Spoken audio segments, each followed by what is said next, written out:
Bem-vindas e bem-vindos a mais um encontro do Grupo de Leitura Feminismo e Literário em parceria com a Eletiva Direito, Gênero e Relações Étnico-Raciais.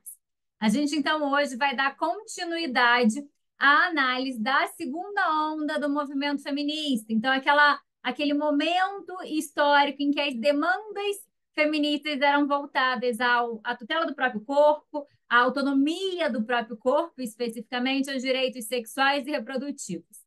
Na semana passada, a gente conversou sobre alguns capítulos do livro da Bell Hooks, em que ela abordava a trajetória do direito ao aborto nos Estados Unidos, e hoje a gente vai conversar especificamente sobre o capítulo 12 do livro da Angela Davis, Mulheres, Raça e Classe.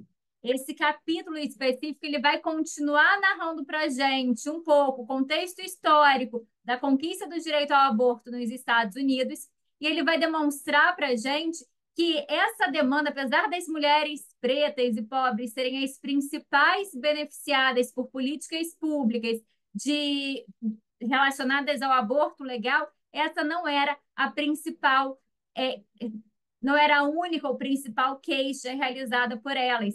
E esse capítulo, para mim, ele é muito interessante porque ele mostra para a gente que existem argumentos muito mais profundos na questão do aborto, na questão do direito ao aborto, quando ele é voltado às mulheres negras, do que com relação às mulheres brancas. Porque quando a gente está falando nas demandas sobre o direito ao aborto, um dos pontos centrais que a gente levanta é a autonomia do próprio corpo. Então, a autonomia do próprio corpo da mulher de decidir.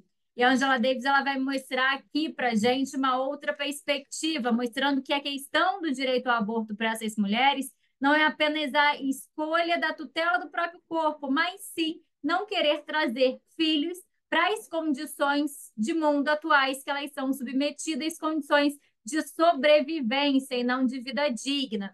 Então, eu acho que esse capítulo ele traz muitas reflexões para a gente e ele vai enfrentar uma outra questão que é muito silenciada aqui no Brasil também, que é a questão das esterilizações forçadas, das esterilizações compulsórias como uma política racista do Estado. E aí a gente vai poder trazer reflexões sobre a nossa própria lei do planejamento familiar, como é que ela é estruturada também em termos racistas. Bom, hoje a gente vai ter a apresentação desse capítulo pelo Luiz e pela Marcele. Luiz e Marcele, eu vou fixar vocês aqui para a gente começar esse diálogo. Preparados? Espero que vocês Sim. tenham Sim, gostado tanto desse capítulo quanto eu. Eu li, essa foi a segunda vez que eu fiz a leitura, a segunda ou terceira vez que eu fiz uma leitura integral desse capítulo, e ele sempre, a Angela Davis sempre me surpreende, e cada vez que eu faço a leitura dela, eu acho que eu vejo uma nova camada de reflexão racial que eu não tinha percebido anteriormente. Eu acho que isso é muito importante quando a gente está pensando em desconstruir os privilégios da branquitude. Bom, vamos lá, a palavra é de vocês agora. obrigado, boa tarde. Estamos escutando bem, professora? Meu áudio tá bom, porque eu estou com um celular aqui, não sei se está funcionando direito. Bom, Tá direitinho, tá ótimo. beleza, obrigado. Esse livro da Angela Davis, é bom lembrar que ele foi escrito em 1981. Então, ela está olhando um pouquinho depois da segunda onda do feminismo e principalmente do julgado, né, da Suprema Corte Americana, Roe versus Wade, que foi um marco na questão dos direitos reprodutivos, da legalização do aborto como um direito individual da mulher nos Estados Unidos, que infelizmente não é mais realidade hoje, porque esse julgado já foi derrubado, né, por um novo entendimento da Suprema Corte. E ela revela para a gente como que o movimento feminista nos Estados Unidos ele não tinha nas suas fileiras muitas mulheres negras e latinas, mas que na verdade a explicação que se dava na época que é porque elas estavam focadas na sua própria luta racial ou porque elas não tinham, aí é um argumento meio colonizador, né, que não tinham alcançado a consciência ainda da questão do sexismo como central nesse debate.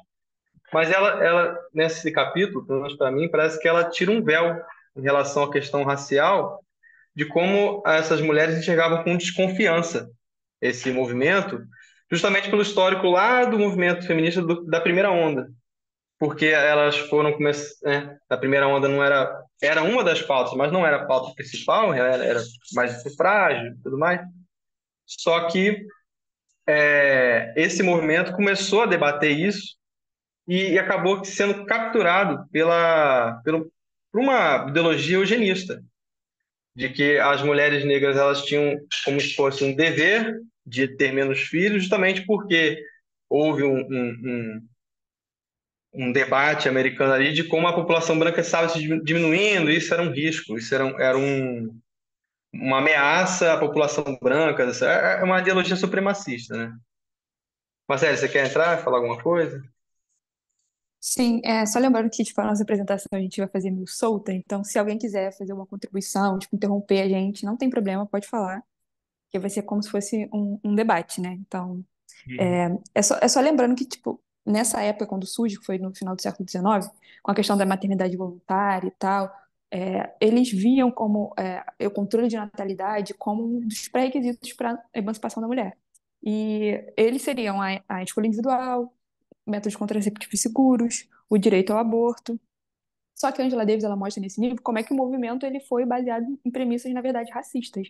Muito racistas. Por quê? Porque não tinham, dentro desse movimento, contestação sobre a questão do racismo, contestação sobre a exploração de classe. Então, eles ficavam muito restritos a precisamos emancipar a mulher. Por quê? Porque, como o Luiz falou, na primeira onda, a questão principal era sobre o sufrágio. Então, as mulheres precisavam votar, só que ao mesmo tempo que as mulheres precisavam votar, elas ficavam presas ao fato de que, por exemplo, elas tinham 10 filhos, algumas mulheres, 11 filhos. Então, se você colocar aí, tipo, uma gravidez dura 9 meses, aí uma mulher ficaria, tipo, entre uma gravidez e outra, 3 meses, então ela passaria 11 anos da vida dela grávida.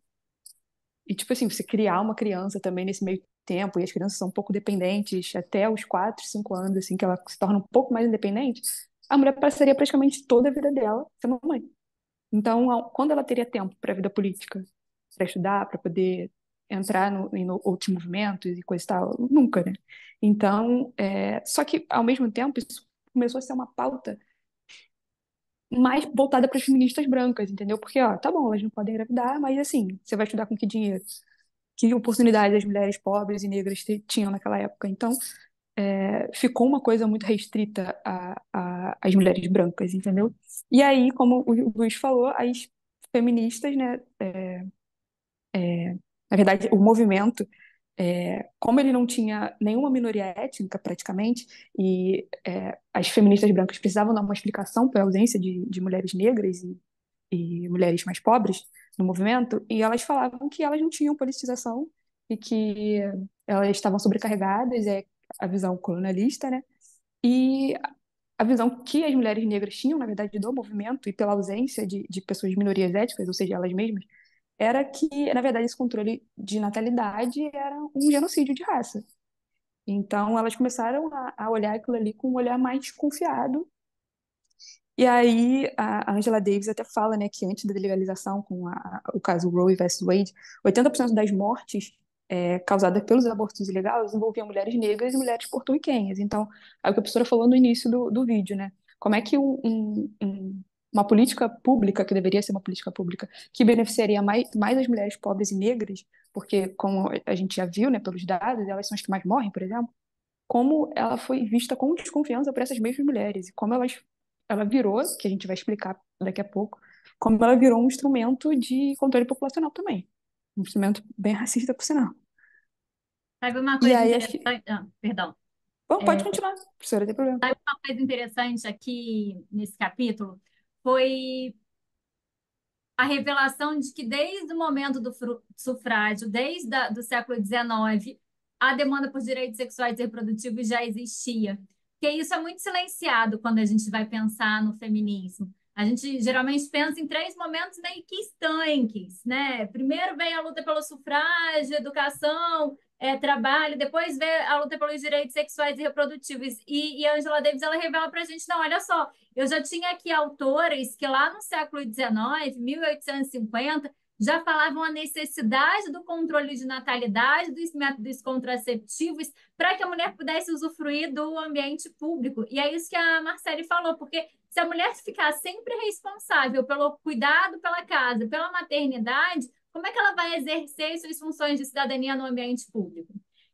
E aí eu acho que isso foi bastante revelador. É um dos pontos que eu anotei aqui de bastante revelação que esse capítulo traz para a gente, né? Como é que essas demandas é, e é por isso que a gente precisa pensar nessas ondas como momentos de fluidez em que certas demandas elas vêm mais à tona ou são mais fortalecidas. Não é que as outras não existissem em outros momentos ou que as outras não fossem importantes, mas que se entendeu que naquele momento o que era mais relevante era lutar ali pelo direito ao voto. Mas outras demandas já existiam naquele momento também, que vieram ganhar mais força mais tarde. Te interrompi. Pode seguir, Marcele.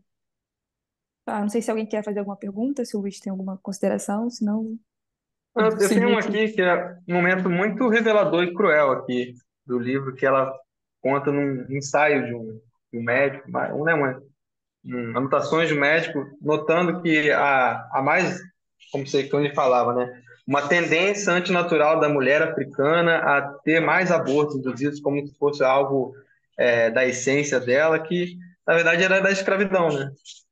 Ela traz esse fato que revela que, na verdade, materialmente, a questão do aborto já é tratada muito antes, né, de começar o movimento feminista, Sim, materialmente ela fala falando. de vários métodos contraceptivos que eles usavam na época, que eram coisas assim meio bizarras, você Era fazia. tipo livro de botânica, né, ensinando como É, fazer. Já existia essa demanda, né, pelas exatamente. mulheres, mas não como um movimento, assim.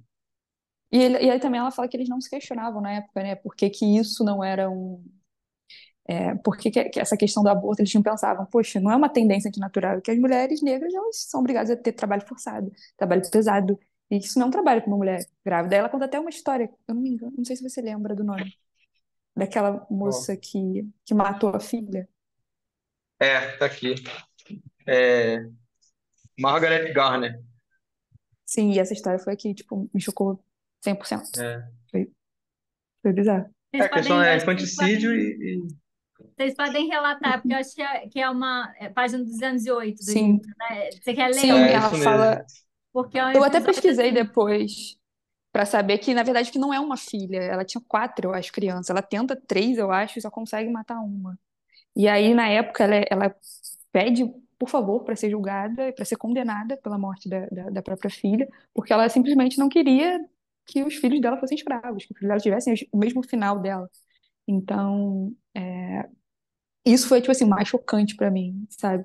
E as pessoas falavam que ela falava, não, eu prefiro ela morta do que ela escrava. E tem Uhum. até aquele O filme, né, excesso do de. Pantera Negra, que o cara fala isso, que ele fazia que nem os ancestrais dele, se jogavam do é, barco para não ser escravo. Aqui no livro diz, o relato diz, né? Ela se comprazia porque a menina estava morta. Assim, ela nunca saberá o que uma mulher sofre como escrava. E implorava para ser julgada por assassinato. Irei cantando para a forca, em vez de voltar para a escravidão. Isso Então, aí foi para mim, foi. bem É revelador, duro, né? né? É dolorido a gente ler um relato desse. Então, a pessoa ela prefere matar a própria filha do que submeter a própria filha às condições que ela é submetida hoje em dia, né? Naquela época, né? Então, Exatamente, eu É, tive uma reflexão na hora, lendo isso daí, sobre, que a Angela Davis fala logo depois, né, sobre a perspectiva do aborto entre as mulheres brancas e as mulheres negras. Quanto as mulheres brancas era a questão da emancipação da mulher, mais oportunidade, mais tempo de vida política e coisa e tal.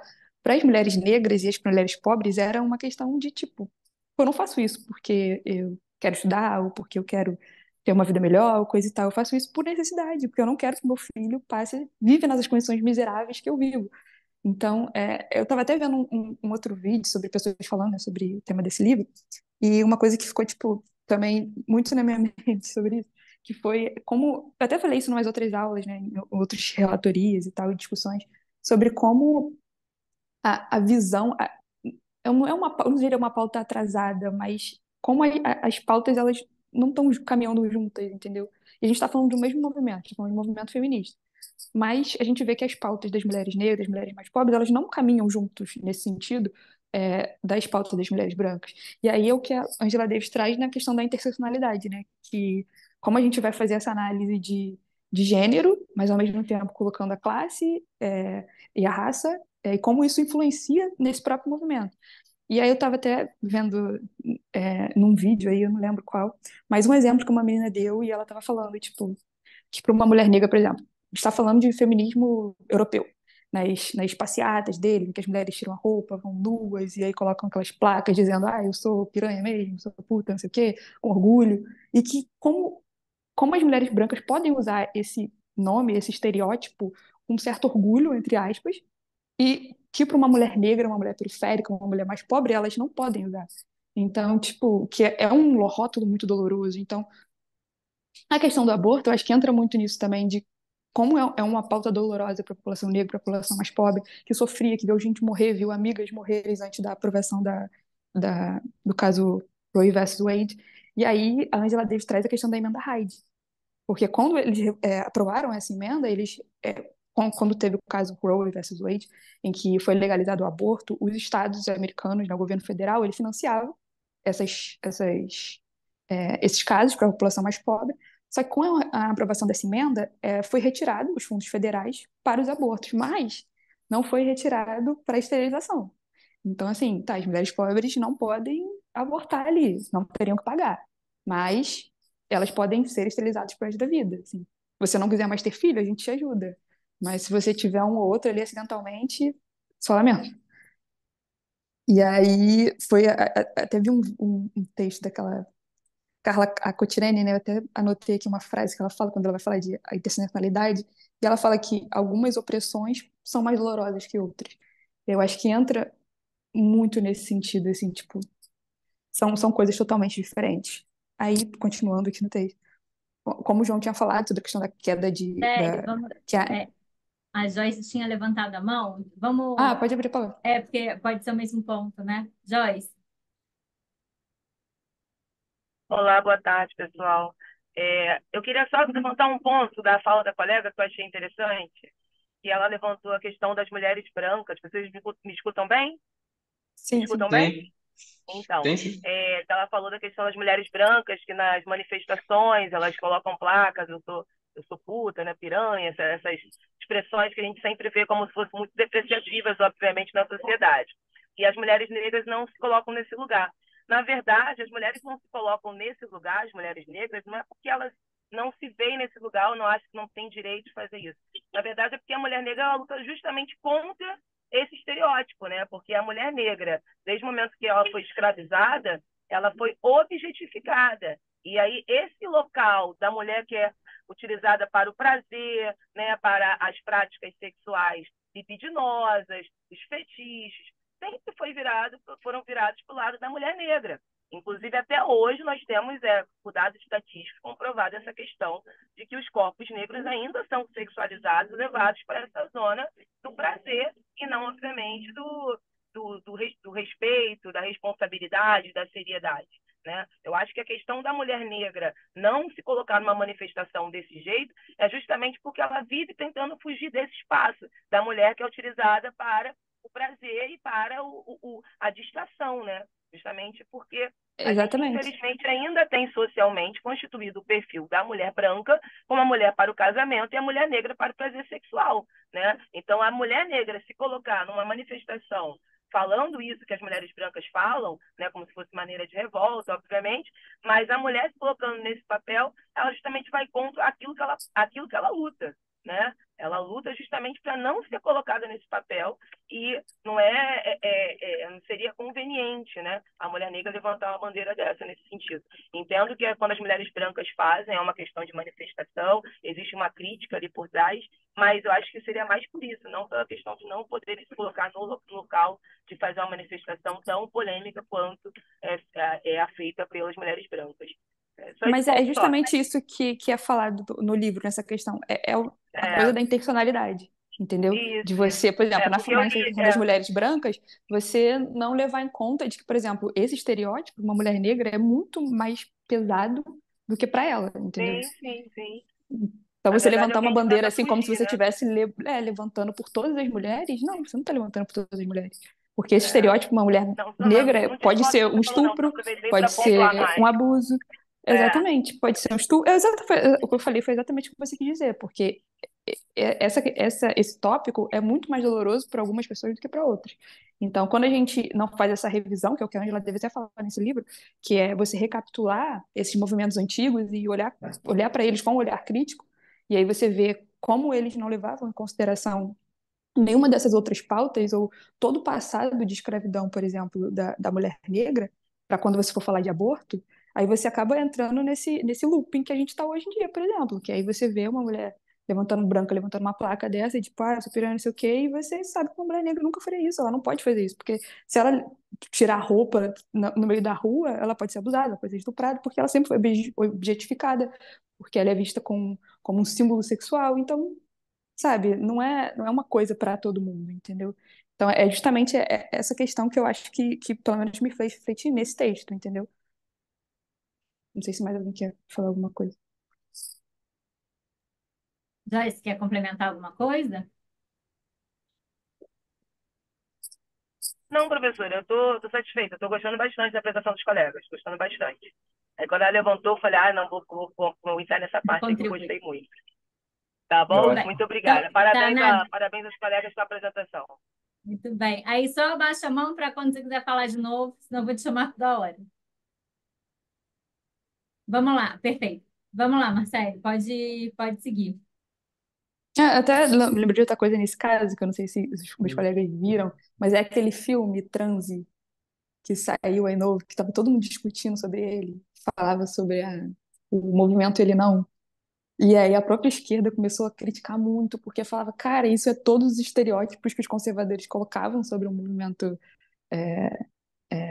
de ideologia de gênero, e coisa e tal no Brasil. E, tipo assim, o filme meio que confirma todos esses estereótipos possíveis, entendeu? Tipo, acho que era um casal lá da Zona Sul, não sei o quê, e aí eles estão nesse movimento do Ele Não e tal, só que não tem mais... Tem a ausência de outras pessoas, que até tem uma cena no trailer em que a mulher fala, nossa, o movimento tinha várias pessoas, a passeada tinha várias mulheres, aí chega uma mulher negra e fala, que mulheres? Tinha muitas mulheres negras nesse movimento? E ela fala, tipo, ela começa a pensar que, tipo, não, aí eu lembrei daquela frase lá do Mano Brown no negócio do Lula, né? Falando, nossa, se você fala e essa pessoa, a população não entende o que você está falando, se esse povo que você diz que você está governando para eles, está votando num cara que você diz que não está governando para eles, é porque você não está sabendo falar a linguagem deles. E aí a gente volta para a questão desse movimento, né? Que é, tipo, por que as mulheres negras e mulheres pobres da época viam esse movimento de controle de natalidade com um olhar suspeito? Eles sabem que, tipo, isso aí não é pra mim, isso aí é pra mulher branca, que é o que a Linda Gordon fala depois, quando a gente entra na questão do suicídio de raça, que aí é um ponto levantado no discurso do Theodore Roosevelt. Eu até coloquei esse discurso no texto, porque é muito bizarro, como ele coloca, tipo, todos... Eu não sei se o, o Luiz lembra. Não sei se você pode ler também uma parte Sim, do discurso dele, que é muito posso bizarro. definir. Vamos entrar na parte então da questão do Do suicídio da suicídio de raça, raça. e como esse movimento foi capturado aí pelo movimento eugenista. O que aconteceu foi o seguinte, foi que no começo da primeira onda das sufragistas, que começou esse movimento, né, esse debate sobre o controle de natalidade, se juntou muito com o movimento eugenista americano, porque começou-se a perceber que a população branca estava tendo menos filhos. Então, isso é como a Angela Davis fala aqui, que o que foi reivindicado como um direito para as mulheres privilegiadas, as mulheres brancas, começou a ser interpretado como um dever para as mulheres pobres, que elas deviam ter menos filhos. Aí também tinha um argumento de que elas recebiam mais impostos, recebiam mais assistência governamental, então elas tinham que diminuir a quantidade de filhos para ser menos, entre aspas, assim, um peso para a sociedade. E aí, deixa eu ver se eu acho aqui no livro.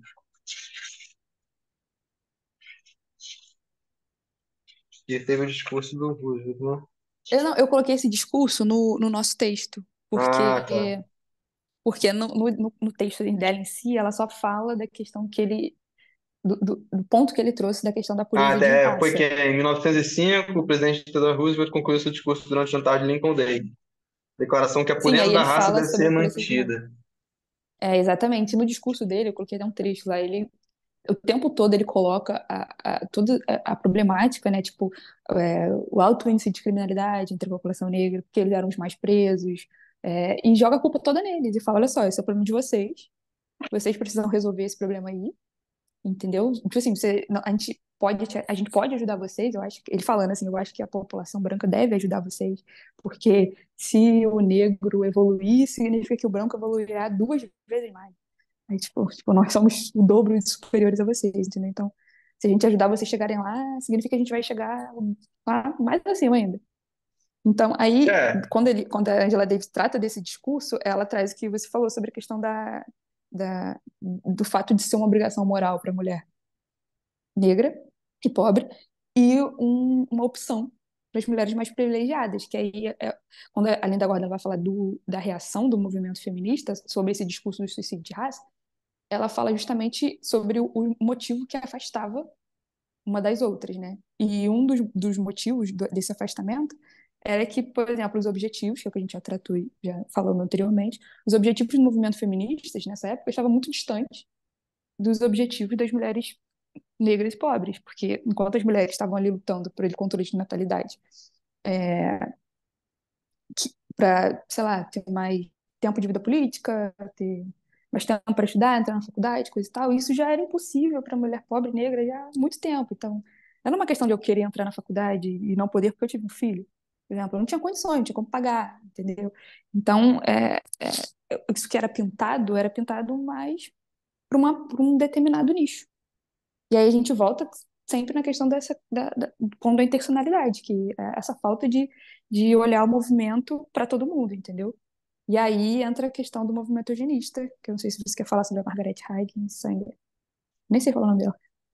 a Sanja, né? Não, o que acontece? Ela começa a mostrar que como essa tese do suicídio da raça impôs às mulheres negras a necessidade, né, o dever, entre aspas, de ter menos filhos, o que se transformou numa política americana, até porque é bom lembrar que nessa época os Estados Unidos vivia um regime de segregação racial aberto, então começou a se impor até pela emenda rádio que já foi citada anteriormente, um caminho facilitado para a mulher buscar a esterilização permanente, já que o aborto não, não, não era permitido. Mas depois que ele foi permitido, na década de 70, ele ainda foi dificultado pela questão de subsídio, questão de auxílio, né, governamental. Antes de ser legalizado, a questão da esterilização já era uma política. Então, a questão do aborto, legalizado ou não, foi se modificando, né? Se modificou a partir da década de 70, mas a questão da esterilização não. Ela sempre foi uma política aberta para controle da população negra, em, E, em, em apoio dessa tese de suicídio da raça branca. e aí ela E começa aí, a trazer a história da Margaret Higgins. Não sei se você quer falar também sobre. É que eu tenho algumas considerações. Eu falo muito, gente. então, a Margaret Sanger, pelo que eu falo, é o seguinte: ela era uma enfermeira, ela trabalhava lá num hospital, e aí uma paciente chegou no hospital tendo um outro aborto, não sei se é autoinduzido ou não, enfim. Chegou Foi tendo um atendido. aborto e foi autoinduzido. Aí ela suplicou ao médico, falando assim: pelo amor de Deus, faz alguma coisa para eu não ter, né? Não quero mais ter filho. E o médico falou: manda seu marido dormir no telhado. E a Margaret Sanger que ela ficou tocada por aquela situação e resolveu, a partir disso, que ela entendeu a demanda daquela mulher, a dedicar a vida dela a essa pauta de controle de natalidade, da mulher ter o próprio direito, né? O direito de escolher quando ter filho, como ter filho, né? E aí ela entrou no Partido Socialista em 1912, nos Estados Unidos, para poder, inclusive, também escrevendo em jornais, publicando, para poder trazer a classe trabalhadora para esse debate, enfim, para disputar essa demanda. Só que isso não ganhou tração, justamente porque o movimento eugenista, né, a população negra, a população pobre sempre foi oprimida e essa pauta, né, sempre foi capturada por essa questão de essa interseccionalidade, né, entre classe, raça e gênero. A classe e a raça ficou de fora, né? Então as mulheres brancas tomaram, enfim, isso que a gente já discutiu. E ela começou como é que eu posso dizer? Ela começou a se filiar a esse discurso de que as mulheres deveriam, o controle de natalidade deveria acontecer forçosamente para as mulheres negras, que não era uma questão, né, não era uma questão de classe, de raça, né? Ela deixava isso de fora do debate dela. Não, ela falava justamente que ela se aproximou do movimento socialista, do movimento eugenista, porque ela viu que o movimento socialista isso não era a pauta principal. E para ela, isso era a pauta mais importante. E aí, Uhum, essa questão do eugenista, a Angela Davis até fala que ela talvez ela possa ter tirado essa ideia de alguns ideólogos marxistas. Aí ela fala da Rosa Luxemburgo, que na época tinha proposto que as mulheres trabalhadoras fizessem uma greve de filhos, elas não tivessem mais filhos, uhum. porque elas inundavam o mercado com mão de obra, e isso, na verdade, era algo bom na época. Tipo, você sempre tinha é o que o Marx chama de exército industrial de reserva. E você tinha aquele É, a monte greve de de gente nascimento, desempregada. né? Que você tinha aquele monte de Ah. gente lá esperando para poder pegar a vaga e trabalhar, e você sempre estava gerando cada vez. Então, começou a ter essa ideia de que famílias muito grandes significa famílias miseráveis. Não necessariamente é verdade, né? Mas aí Uhum. Que ela fala também do artigo. a mulher pode ter uma família grande e, ao mesmo tempo, lutar contra a questão da opressão e da condição miserável, né? Uma coisa não exclui a outra. Exatamente, também que tem questão de lugares. A gente fala de Brasil, por exemplo, se pegar nos 80, 60, tava, essas famílias do interior, elas eram maiores, porque você precisava de mais gente para fazer o trabalho ali. Talvez trabalhavam com horta e tal, com criação de gado, e você precisa de muita gente para fazer isso. Então você tinha muitos filhos. E Uhum. até determinado modo virar algo normalizado. Então, quando começou essa expansão, talvez, para a cidade, em que as mulheres começaram a ter menos filhos, porque tinham que trabalhar, e tinha menos tempo também para a vida doméstica. Coisa que era diferente em outras realidades, não era para tudo, né? Mas aí ela até fala sobre a mãe da Margaret Sanger, que ela teve 11 filhos, e morreu com 48 anos de idade, ou seja, a mulher só foi mãe a vida inteira, não fez mais nada da vida dela. E ela acho que Uhum. não queria isso pra ela, e por isso que essa pauta era tão importante pra ela. E, tipo, ela foi muito importante no movimento, porque ela foi a maior idealizadora do controle de natalidade, foi a maior ativista que teve no controle de natalidade. Mas ela, no final, no decorrer, né, ela começou a defender pautas extremamente racistas, extremamente eugenistas, e, tipo assim, ela foi se radicalizando de um modo, assim, eu achei muito interessante a forma como a Angela Davis contou a história dela, porque eu comecei gostando dela. Eu falei, caraca, cara, pô, que legal, mulher enfermeira, ajudava, tava lá no movimento dos trabalhadores e não sei o que, não sei o que lá. E aí depois, a mulher do nada tava, tipo assim, defendendo a esterilização de pessoas, sei lá, com deficiência, sabe? Uhum. Ela abraçou a propaganda, né? Do suicídio da raça. E aí diz aqui Total. a Angela Davis, ela diz, essa frase aqui é muito significativa, né? Ela fala que a influência do movimento eugenista destruiria o potencial progressista da campanha pelo controle de natalidade. Então foi algo que, né, que aconteceu lá na primeira onda, no começo do século XX, que refletiu o que ela está observando aqui 10 anos depois, do Roe versus Wade, da segunda onda do feminismo, por que que não teve tanta adesão das mulheres negras e latinas Exatamente. por conta dessa desconfiança, né? E como Pelo a questão todo o racial se histórico, incrustou nesse movimento, cara, é bizarro. isso. Aí E ela que até fala faltou do uma artigo, né? autoavaliação, né? E fala do artigo da Margaret Sanger, que é mais crianças para os aptos e menos crianças para os inaptos. Para os Ou seja, inaptos, né? totalmente capacitista. E aí depois ela fala da questão de que isso depois virou como você falou também, uma política de Estado americana. Era uma Uhum. estratégia de controle populacional, não era mais uma questão de vamos lutar pela possibilidade das mulheres escolherem se querem ter filhos ou não, terem acesso a métodos contraceptivos, não era mais isso a história. Era tipo, tá nascendo muita gente latina, tá nascendo muito preto, então a gente tem que dar um jeito de parar com isso. E, e aí ela E a fala que esterilização não foi só uma esterilização apresentada como uma opção. Muitas vezes foi uma esterilização compulsória também, através de fraude, através de enganação. Né? foi o caso das irmãs Helf, Foi o caso exatamente. que elas acho que eram duas adolescentes, crianças para mim, né? Uma tinha 12, outra tinha 14. E elas Uhum. foram. A mãe não tinha muita. Não sabia ler, não sabia escrever. Chegou um papel para elas, os assistentes sociais ludibriaram elas, explicaram uma coisa que não tinha nada a ver. Ela não conseguiu entender o que elas estavam querendo dizer. E ela acabou assinando com um X um documento que esterilizava as filhas delas permanentemente. Enquanto ela achava que, na verdade, era um método contraceptivo. Aquele. Eu esqueci o nome. Era Depo-Provera, Depo-Provera, eu acho. Que era Deve um prover, contraceptivo. Que era cancerígeno, depois que descobriram. Então, assim, as meninas foram esterilizadas permanentemente e depois disso começou a surgir trocentos casos de esterilização compulsória que, não sei se eu ainda falar, começou a surgir vários casos de esterilização compulsória e que eram financiados pelo governo. Ele vai falar até de um caso daquele, era o Dr. Clovis Pierce, que ele Uhum. fazia chantagem com as mulheres, sabe? Isso aí era assim, a mulher recebia incentivos do governo. E ele falava, ó, eu só vou fazer o seu parto se você concordar em fazer uma esterilização voluntária. E tipo assim, E ele recebia sabe? por isso, US$ 60.000, por cada Exatamente. esterilização que ele fazia, né? E ele foi defendido pelo negócio lá de medicina deles, o CRM deles lá. E eles Uhum. falaram, não, ele tá certo, os caras foram depor a favor dele, do tipo, não, ele tem que orientar os pacientes, não sei o quê, enquanto o cara ficava milionário com isso. E, tipo, enfim. E ele fala sobre até aquele caso da Cox, que eu não sei o nome dela todo, não. Mas, mas ele fala do caso dela, que ela denuncia isso na Carolina do Norte, porque ela também foi esterilizada lá.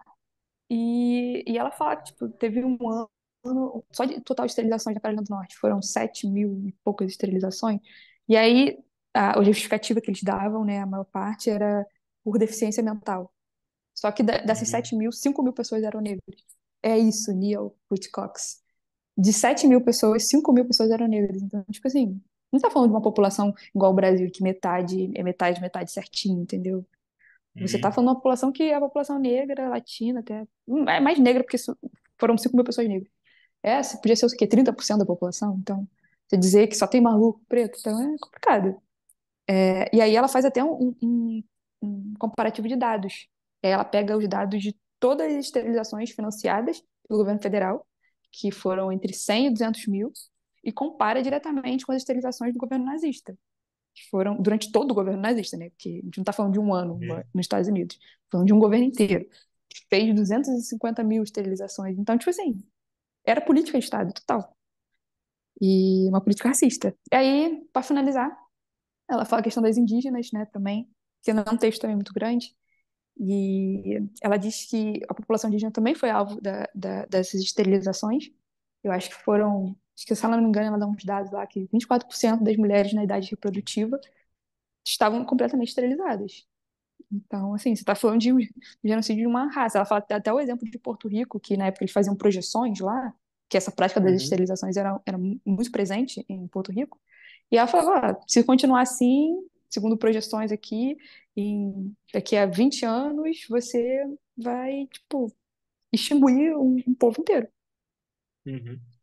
Então, como isso é uma política de Estado mesmo. E tem até aquela propaganda do cavalo, que eu achei péssima, que ela fala, né, que tinham uma criança, um pai, os pais, e tinha uma criança. Aí, quando tinha uma criança, você tinha 10 cavalos em volta. E se você tinha, aí tinha o outro lado, dois pais, né? 10 crianças e um 10 cavalo. crianças. E um cavalo, ou seja, era totalmente ligado à questão de você ser mais pobre. E aí por isso que veio aquela questão de, para as mulheres negras e pobres isso é uma obrigação, e para as mulheres brancas é uma escolha. Por quê? Porque ela vai ter 10 Uhum. cavalos de qualquer jeito, entendeu? Tendo E 20 era propaganda crianças. do Departamento de Saúde, né? Então, ou seja, era uma questão realmente de política de Estado, né? Não era Exatamente. somente uma coisa disseminada na sociedade somente, foi incorporado ao programa de Estado a esterilização e a diminuição da população negra, justamente por conta desse discurso eugenista. E a gente acha que está muito longe, mas não. Eu estava pesquisando sobre isso e eu vi um caso, foi na Geórgia, se eu não me engano, foi 2011. E teve um caso lá que foi denunciado por uma enfermeira lá da época. E ela disse que o governo estava esterilizando as mulheres imigrantes na época, fazendo esterectomias. E, tipo assim, chantagem total. Tipo, ó, você vai ficar aqui, se você ficar aqui, você faz a esterectomia. Se você não quiser, você pode ir embora, ter filhos lá no México, onde você veio. Então, tipo, isso não sumiu completamente de lá. E teve até um caso no Brasil, é que eu realmente não lembro os nomes exatamente, mas acho que era uma menina de 18 anos, que ela também sofreu uma esterectomia forçada. Ela era negra. E, tipo, sabe, não é uma coisa que está muito longe da nossa realidade. E se a gente vê hoje, tem até dados do PNA de 2021, que a maior parte dos abortos realizados hoje é nas mulheres indígenas e negras, e mais pobres também, para tu ver que tem uma coisa realmente ligada com a pauta feminista, diretamente ligada com raça e classe. Então, tipo, não é uma coisa que está Uhum. segregada. Entende? É mais ou menos isso, galera. Não sei se mais alguém quer fazer alguma pergunta. Essa parte daqui, algo que é muito forte, é quando a Angela Davis diz que houve um genocídio histórico cometido pelos Estados Unidos contra a população nativa, porque a gente fala, tipo, quando a gente vai pensar em genocídio, a gente pensa no genocídio nazista. Ah, genocídio nazista, Uhum. mas a gente tem genocídios também que não tiveram a mesma proporção, mas são genocídios que ocorrem anualmente dentro dos estados, através de políticas de estado, como vocês falaram. Então, nos Estados Unidos, essa prática da esterilização compulsória é uma política de estado muito específica para eliminar, para diminuir um segmento populacional que eles veem como inferiores, que eles veem como impertinentes naquela sociedade. E a mesma coisa com relação às mulheres indígenas, porque isso é um dado muito chocante para a gente, né? E como é que, se a gente vai analisar os problemas referentes às mulheres brancas, a gente não vai falar em esterilização compulsória, porque isso não é aplicado. Eu decido, e eu tenho até questões, problemas quando eu penso no direito da escolha da mulher branca quando ela quer se esterilizar, porque ela não consegue, mas se fosse uma mulher negra, aquilo seria realmente aplicado. E aí você me trouxe, antes de eu passar a palavra para a Joyce, você trouxe o paralelo com o Brasil. No Brasil, a gente teve uma CPI sobre laqueadoras compulsórias na década de 1990, para observar como é que o governo estava realizando laqueador, como é que estava tendo política pública governamental de realização de esterilização compulsória. E aí você trouxe aí um caso de uma jovem de 18 anos, soou há uns 4, 5 anos atrás, o caso, eu acho que é Janaína Quirino, que era uma É ela mulher, mesma, professora, é ela mesma. É o caso mas acho que dela. ela, não ela tinha 18 anos, Eu eu acho não que ela lembro, era bem nova ainda. eu não lembro a idade, Acho que mas sim.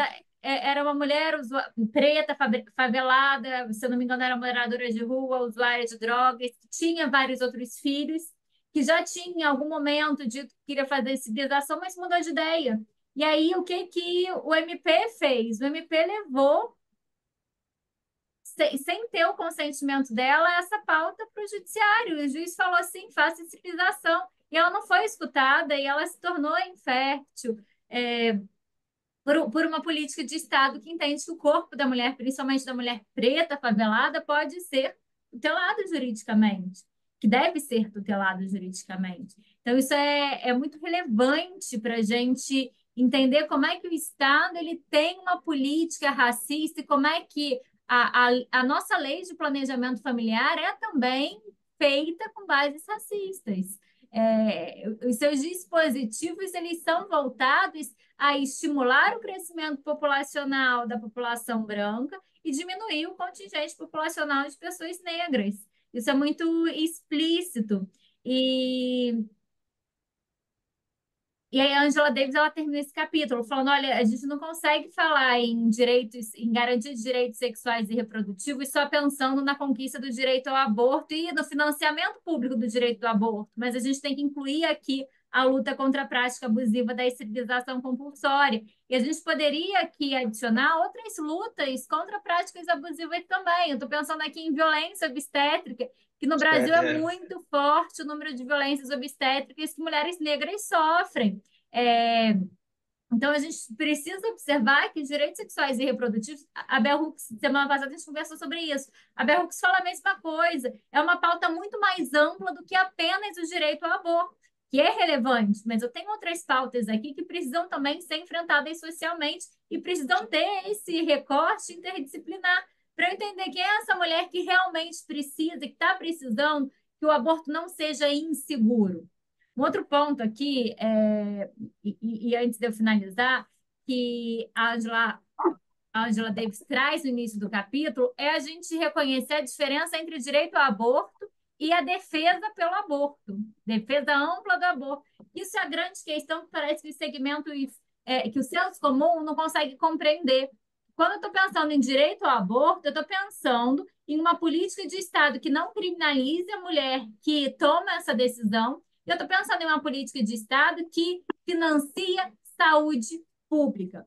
Agora, quando eu vou pensar em defesa pelo aborto, ninguém está defendendo o aborto em si, porque se a gente tivesse aqui efetivamente educação sexual, métodos contraceptivos, se a gente tivesse uma sociedade igualitária em que todas as pessoas conseguissem financiar os seus direitos básicos, a gente não precisava pensar em aborto. A gente pensa em aborto por uma série de outras razões que a gente não consegue sanar, resolver. Joyce, pode falar. Eu vi que você escreveu. Fala aqui pra gente.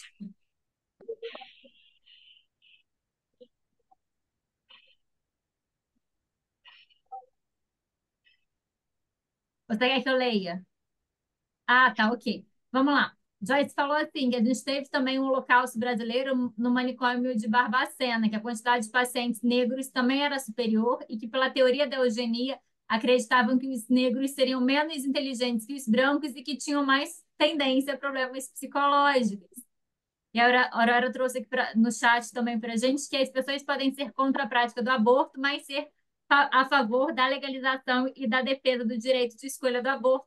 E às vezes, no texto da semana passada, a Angela não, a Bell Hooks fala exatamente isso. Ela fala, olha, eu sou a favor da legalização e da defesa do direito de escolha do aborto, mas eu acho que eu não faria um aborto pessoalmente. Eu sou contra essa prática. Eu não gostaria de ter que me deparar com essa questão. E que bom que surgiram métodos anticoncepcionais na minha época, porque eu não precisei me deparar com esse fato. Mas eu não posso ser contra o direito de abortar das pessoas. Então, essa diferença é uma diferença significativa quando a gente está falando de direito ao aborto. Aurora, você quer trazer a contribuição oral? Não, é só que tem muita gente que fala que, por exemplo, é contra o aborto e se liberar, todo mundo vai abortar. Não é assim que funciona, sabe? As pessoas não têm esse raciocínio direito de que a defesa do aborto, na verdade, é a defesa do direito da pessoa escolher, do direito de ser legalizado, mas não. A pessoa ainda pode ser contra o aborto, ainda pode falar contra a prática do aborto, tipo os religiosos, né, por exemplo, ainda podem desincentivar o aborto, mas mesmo assim serem a favor da legalização e do direito de do direito da pessoa poder escolher fazer um aborto ou não, que agora não tem esse direito.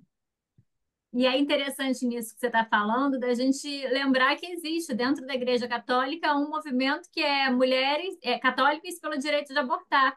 Que é justamente isso. Eu posso ser religiosa, eu posso ter minha religião e eu posso entender que o direito ao aborto tem que ser garantido. Independente de eu acreditar que isso seja um pecado, que isso haja uma condenação em outro mundo, enfim. Mas o direito ao aborto ele precisa ser garantido porque o Estado ele não tem que tutelar a escolha do corpo da mulher e a autonomia do corpo da mulher, o direito de autonomia dessa mulher. Mais contribuições? Vocês querem trazer mais alguma coisa, Luiz, Marcelo? Eu gosto muito dessa discussão, eu gostei muito desse capítulo. Eu acho que ele traz reflexões muito relevantes para a gente. Amanda? Posso contribuir com alguma coisa? Lógico. Na verdade, muita gente diz que está defendendo o direito dos nascituros e não da mulher. É o que alega quando são contra o aborto. E aí foi justamente realmente essa é a grande argumentação. E aí, no encontro passado, eu fiz questão da gente fazer uma análise histórica da legislação brasileira para entender que a legislação nunca se importou com o direito do feto. Que, na verdade, a preocupação nunca foi o direito do feto, mas sempre foi o direito do homem à sua prole, o direito do homem de decidir, o direito de honra do pai. Então, o direito. Hoje a gente tem uma reinauguração desses argumentos patriarcais sobre a lógica da criança, sobre a lógica nem a da criança, né, do nascituro, do feto. Agora, se a gente continuar analisando esses argumentos com relação ao momento que a criança nasce, ok, então tá, a criança ela tem que nascer, mas então o Estado vai prover condições mínimas de existência dessa criança que nasce em um seio familiar que não tem condição, norma, em condições de subsistência, aí essa pessoa já fala, não, aí não pode, né? Então, não se está preocupado com a vida digna daquela pessoa, está apenas preocupada com o existir.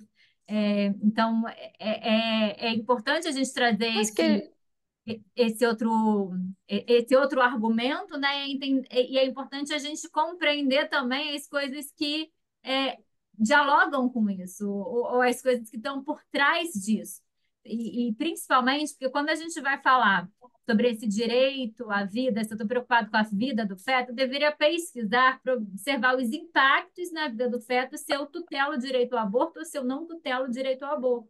A gente tem diversas pesquisas de países que legalizaram o direito ao aborto e, ao contrário do que o senso comum imagina, de que o número de abortos vai aumentar, ele começa a declinar, porque a gente começa a ter uma política pública, porque não adianta só eu legalizar, eu tenho que criar uma política pública de acolhimento, com equipes multidisciplinares que recebem aquelas mulheres, que explicam para aquelas mulheres o risco do procedimento, as possibilidades, o que vai acontecer com o próprio corpo. Enfim, a gente tem uma política de acolhimento que é muito o que falta hoje em dia. Mas perfeita contribuição, Amanda. Marcele, você ia não, falar? e essa É, porque Professora, essa alegação do nascitura, ela sempre vem junto com a questão religiosa, né? Porque assim, não vai defender, tipo, tudo bem, mulher com 7, 8 meses, a criança já tá quase formada. Eu também acho que também seria contra, sabe? Mas essa questão do nascituro, você tá defendendo. Tá bom, você não pode matar uma formiga, então, porque ela é uma vida, entendeu? Então sempre vem com essa questão da alma, dessa existência extraterrena. Então, não é um argumento assim que eles usam, como você falou, jurídico, que o Estado tutela o direito do nascituro. Não é. É totalmente religioso e, tipo, é válido, entendeu? Só que é complicado você estender isso para todo mundo. Porque se é uma coisa sua religiosa, você simplesmente não faça. Mas agora, você querer impor isso a toda a população, aí eu já acho que até não. porque eu acho que não existem programas para as mulheres que possam até não optar pelo aborto e Sim, levar uma gravidez a termo, mas não queiram permanecer com essas crianças, não existe uma política que proteja, né, essa criança e que muitos exatamente. Não tá, defendem não se que preocupam deveria antes nem ter depois. nascido. Sim. Não tem É, uma sem preocupação no contar futuro dessa criança. sem contar que o aborto, ele, né, ele vai acontecer. Mercado, né, irregular, mas vai acontecer. Então, o que acaba diferenciando é o acesso, né? Às vezes as mulheres mais pobres não têm acesso a um lugar, entre muitas aspas, com uma certa segurança e acaba indo para um lugar muito inseguro. Enquanto os outros que têm mais dinheiro acabam acessando um lugar mais seguro, mesmo legal, né? E uma outra É o que coisa que aconteceu com esse eu... caso do Roe versus Wade, né? Você É, só define exatamente. quem vai ter acesso e quem não vai ter acesso. Porque é um mercado desregularizado, então você não tem um mínimo de segurança ali garantida juridicamente. Uma outra coisa que eu percebo também é que, às vezes, a pergunta, tentar ser a favor ou contra o aborto, às vezes não compreende a necessidade total. Às vezes, eu até já fiz isso com até familiares que são mais conservadores, perguntar, você é a favor ou contra o aborto? Sou contra. Ah, você é a favor que uma mulher que faça aborto seja presa? Aí a pessoa já muda um pouco. Não. Então, às vezes, até capturar realmente a pergunta em relação a isso faz que a gente tenha uma outra visão. Exatamente. E tem na DPF 446, que é a DPF que está em trâmite no Supremo Tribunal Federal, quem escreveu a petição inicial dessa ação foi a professora Luciana Boatê, que é professora da UFRJ, que atualmente é vereadora vereadora aqui no Rio. É, e um dos pontos que ela traz é justamente esse, como é que... Me perdi. Um dos pontos que ela traz, perdão, um dos pontos que ela traz é o seguinte: se a gente traz a ferro e fogo, se a gente levar ferro e fogo à legislação da criminalização do aborto, a gente teria que construir 3 vezes mais presídios para abarcar todas as mulheres que já praticaram aborto no Brasil. Então, será que é a Uhum. criminalização que vai resolver o problema do aborto? Então, isso é importante da gente refletir. O que a gente quer quando a gente criminaliza o direito ao aborto? A gente realmente está querendo punir essas mulheres? A gente está querendo aumentar a estrutura do direito penal. Será que isso é um bem jurídico realmente relevante? Porque quando a gente pensa em direito penal, a gente está pensando sempre na última ratio, ou seja, é um bem jurídico relevante que não está conseguindo ser tutelado pelas outras áreas. E a questão da proporcionalidade também é muito relevante. Quando a gente fala do princípio da proporcionalidade, eu vou observar, tá? Essa medida alcança a finalidade? Então, criminalizar o aborto alcança a finalidade das pessoas não abortarem? Será que criminalizar o aborto é a medida necessário, é a medida que vai gerar menos ônus para aquelas pessoas dentre as medidas existentes de políticas que eu possa criar? E aí eu penso em custos-benefícios. Quando eu aplico esse teste de proporcionalidade, principalmente para uma perspectiva feminista e analisando dados, ele não vai ser um teste que vai se resolver de forma positiva, porque a criminalização do aborto não consegue atingir o seu objetivo essencial, que é essa suposta tutela do bem jurídico da vida do feto. Gente, acho que a gente trouxe aqui discussões bem relevantes, reflexões bem interessantes para a gente pensar como é que os direitos sexuais e reprodutivos das mulheres precisam ser lidos à luz de vários segmentos populacionais e não só das mulheres brancas, como é que essa história do feminismo precisa ser relida e reintroduzir outros elementos. E eu quero continuar essa conversa com vocês conversando no nosso próximo encontro com relação à questão do estupro. Então, agradeço a participação de todos. Vou finalizar essa nossa gravação. Até o próximo encontro.